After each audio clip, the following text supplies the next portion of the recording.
আসসালামু আলাইকুম প্রিয় এসএসসি 2026 ব্যাচের প্রিয় শিক্ষার্থী বন্ধুরা। আজকে যে নিউজটা দিব এই নিউজটার পর আসলে আপনাদের ভালো থাকার কথা নয়, সেই জন্য আজকে জিজ্ঞাসা করলাম না যে আসলে কেমন আছেন, কারণ আজকে একটা দুঃসংবাদ নিয়ে আসলে আপনাদের সামনে হাজির হয়েছি।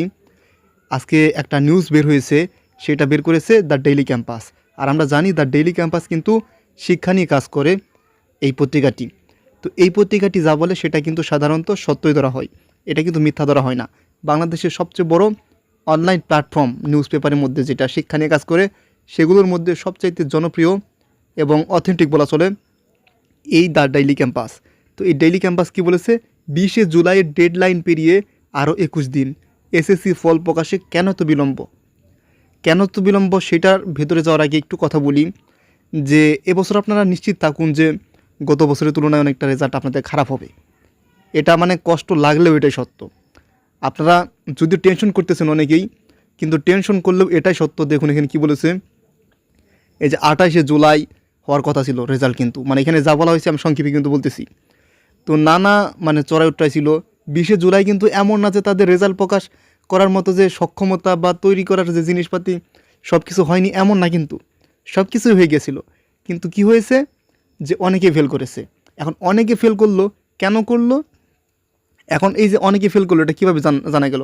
যারা খাতা দেখেছে তারাই অনেকে বলেছে যে এবছর এসএসসি পরীক্ষায় যারা শিক্ষার্থী যারা আর কি পরীক্ষা দিয়েছে তাদের মোটামুটি, আমরা একটু পড়ি, দেখুন পড়লে আপনারা বুঝতে পারবেন।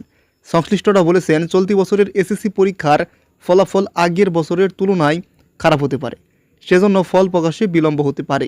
তাদের ভাষ্য, সরকারের বড় পাবলিক পরীক্ষার ফল আশানুরূপ না হওয়ায় ফলাফল নিয়ে অতিরিক্ত যাচাই বাছাই চলছে।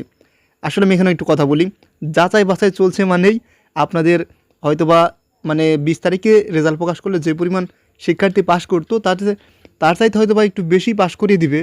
এই যে যাচাই বাছাই চলছে বলতে এখন আর কি নাম্বার আর কি বেশি দেওয়ার আর কি প্রক্রিয়া চলছে আর কি, এক কথায়, ঠিক আছে?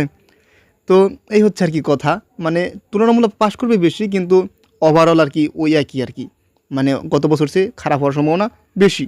এরপর যদি দেখি তবে এই দাবির পক্ষে কোনো প্রমাণ সংগ্রহ করা সম্ভব হয়নি। যদিও আন্তঃশিক্ষা সমন্বয় বোর্ড এ ধরনের অভিযোগ নাকচ করে দিয়েছে, তাদের দাবি টানা বৃষ্টি ও বন্যা পরিস্থিতির কারণে এইচএসসি ও সমান পরীক্ষার প্রস্তুতি ও প্রশাসনিক কার্যক্রমে চাপ তৈরি হয়েছিল। এর প্রভাব এসএসসির ফল প্রকাশের কাজেও পড়েছে। এখন দেখুন শিক্ষা মন্ত্রণালয় তো কখনো এগুলো স্বীকার করবে না, তাদের সামনে যতই মানে ক্যামেরা ধরুক যাই করুক। আমাদের বাংলাদেশের মানে শিক্ষা ব্যবস্থার অবস্থা কিন্তু আমরা জানি, এটা নিয়ে কিন্তু তারা কথা বলবে না। তো তাদের কাছে তো জিজ্ঞাসা করলে তো আর তারা বলবে না যে আমরা মানে বেশি করে যাচাই বাছাই করছি, বেশি ফেল করেছি, এগুলো বলে তো ঝামেলা হয়ে যাবে, জানিনি তো। তবে এটা সত্য যে এবছর কিন্তু পরীক্ষার রেজাল্ট কিন্তু খারাপ হতে যাচ্ছে আপনাদের, মানে এখনও যদিও বলা যাচ্ছে না, কিন্তু নিউজ বিভিন্ন শিক্ষকদের কাছে আর কি জিজ্ঞেস করে জানা গেছে যে কিছু কিছু এলাকায় 50%-এর নিচে, এমনকি 30%, 40%-এর নিচেও কিন্তু মানে পোলাপান ফেল করে গেছে। মানে 100টা খাতা দিলে তার মধ্যে 30টায় 70টাই ফেল, 30টা পাস, এরকমই কিন্তু মানে শিক্ষক বলেছেন যে এরকমও কিন্তু খাতা আছে। আমরা কিন্তু এমন খাতাও পেয়েছি। তো বুঝতেই পারছেন যে কী পরিমাণ একটা ভয়াবহ অবস্থা।